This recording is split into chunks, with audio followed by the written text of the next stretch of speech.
아침 말씀. 오늘 본문 말씀은 사도행전 18장 1절에서 8절입니다.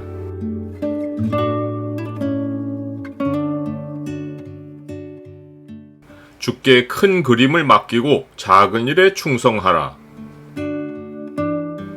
오늘 본문을 소망의 창으로 보면 하나님이 마게도냐로 바울을 보내신 이유 가운데 하나가 무엇인지가 보입니다. 소망의 창을 보여주는 구절은 18장 2절입니다. 아굴라라 하는 본도에서 난 유대인 한 사람을 만나니 글라우디오가 모든 유대인을 명하여 로마에서 떠나라 한 고로 그가 그 아내 브리스길라와 함께 이달리아로부터 새로 온지라 바울이 그들에게 가매. 바울은 아덴을 떠나 고린도에 이르렀습니다. 고린도는 아덴에서 74km 남서쪽으로 떨어진 성읍으로 마게도냐 남부의 아가야 지방에서 가장 번창한 도시입니다. 그가 고린도에 간 것은 하나님의 큰 계획에 따른 것입니다. 이 계획으로 인해 하나님은 바울의 행선지를 아시아에서 마게도냐로 바꾸셨습니다. 그 계획이란 하나님이 바울로 로마에 이미 세워진 교회를 돕게 하시는 것입니다. 이 일의 발단은 바울이 이탈리아에서 온 아굴라라 하는 유대인 한 사람을 만난 것입니다. 아굴라는 아내 브리스길라와 함께 고린도로 새로 옮겨왔습니다. 그들이 고린도로 옮겨온 것은 글라디오 황제가 모든 유대인을 로마에서 떠나라고 명령했기 때문입니다. 수에토니우스라는 역사가가 쓴 글라우디오 황제의 생애를 보면 유대인 추방의 이유가 크레스토스라는 자의 선동에 유대인들이 끊임없이 난동을 부려서였기 때문입니다. 역사가 수에토니우스는 크레스토스를 지금 로마 사회에 실존하는 인물로 묘사했습니다. 하지만 그가 말한 크레스토스는 실제로 예수 그리스도를 의미했습니다. 유대인들의 난동은 로마의 유대인 사회에 복음이 전해진 이후 믿지 않는 유대인들이 믿는 유대인들을 핍박하여 지속적으로 큰 혼란을 일으켰기 때문입니다. 바울이 로마에 이르기도 전에 로마에 믿는 유대인들이 있어 이미 교회가 세워진 것은 오순절날 성령이 강림하실 때 그곳에 와 있던 외지 사람들 가운데 로마에서 온 유대인들과 경건한 헬라인들이 있었기 때문입니다.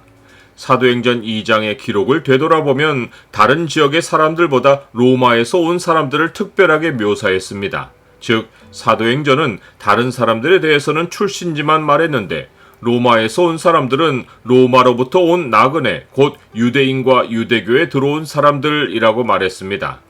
로마에서 온 사람들만 아니라 예루살렘을 방문한 사람들은 모두 그들이 사는 곳으로 돌아갈 나그네였는데 유독 로마에서 온 사람들만 나그네라고 묘사한 것은 그들이 이곳에 머물지 않고 반드시 로마로 돌아갈 것을 강조한 것입니다.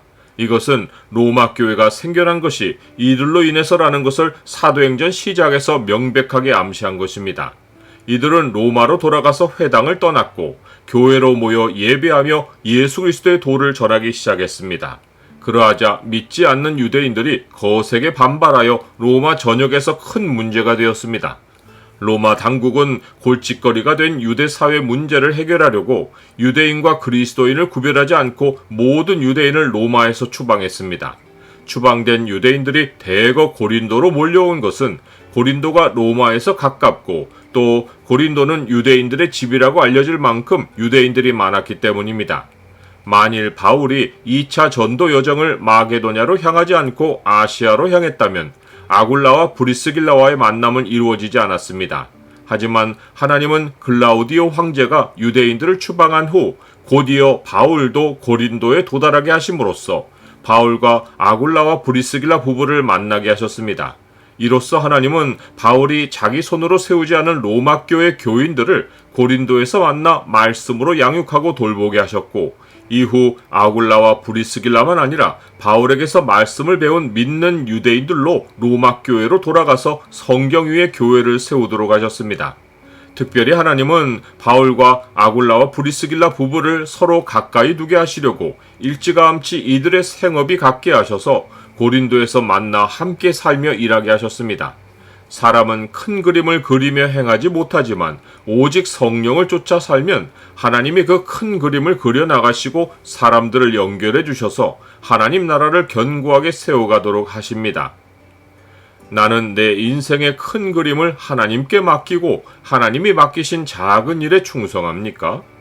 실라와 디모데가 마게도냐로부터 내려오자 바울은 하나님의 말씀에 붙잡혀서 유대인들에게 예수는 그리스도라고 밝히 증언했습니다. 그러나 그들이 대적하여 비방할 때 바울은 그들과 상관이 없다는 표시로 옷을 털며 너희 피가 너희 머리로 돌아갈 것이고 나는 깨끗하다고 말했습니다. 이는 하나님의 심판을 받을 책임이 그들에게 있고 자기에게 없다는 것을 분명히 한 것입니다. 그러면서 바울은 이후에는 이방인에게로 갈 것이라고 선언했습니다. 그렇다고 이후 그가 유대인들과의 만남을 완전히 끊은 것이 아니고 이때를 계기로 바울의 주된 사역 방향이 이방인들로 바뀐 것입니다. 거부당하는 일을 통해서 우리 삶에 큰 전환점이 찾아온다는 사실은 좋은 일만 이어가려는 우리 생각에 도전을 던지고 주님의 눈으로 삶의 형통을 볼 수 있게 해줍니다. 당신들은 나를 헤아려 하였으나 하나님은 그것을 선으로 바꾸사 오늘과 같이 많은 백성의 생명을 구원하게 하시려 하셨나이다.